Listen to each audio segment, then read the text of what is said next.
कसबा बावडा इथल्या सतेज हॉलमध्ये महाराष्ट्र वीज कंत्राटी कामगार संघ संलग्न भारतीय मजदूर संघ जिल्हा अधिवेशन उत्साहात संपन्न झालं।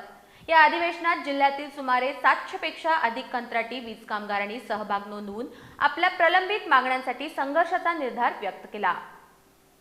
कसबा बावडा इथल्या सतेज हॉलमध्ये महाराष्ट्र वीज कंत्राटी कामगार संघ संलग्न भारतीय मजदूर संघ जिल्हा अधिवेशन उत्साहात संपन्न झालं।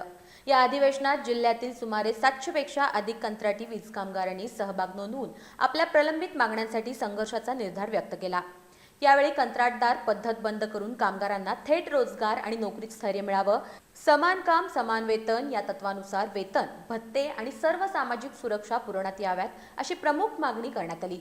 संघाचे सरचिटणीस सचिन मेंगाळे यांनी मार्गदर्शन करताना कामगारांच्या हक्कासाठी कायदेशीर लढा आणि प्रसंगी रस्त्यावर उतरून संघर्ष करण्याचा इशारा दिला। तसंच वेतनवाढ, सुरक्षा साधनं, पीएफ आणि न्यायालयीन प्रकरणांवर सविस्तर चर्चा करण्यात आली। या अधिवेशनात कोल्हापूर जिल्ह्याची नवीन कार्यकारिणी जाहीर करण्यात आली।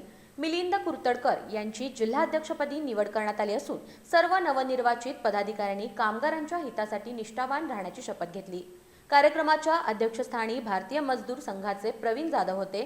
यावेळी राहुल भालवर, विजय कांबळे, अमोल लांडगे, राजेंद्र ढाले, किरण माळी यांच्यासह विविध तालुक्यातील पदाधिकारी मोठ्या संख्येने उपस्थित होते।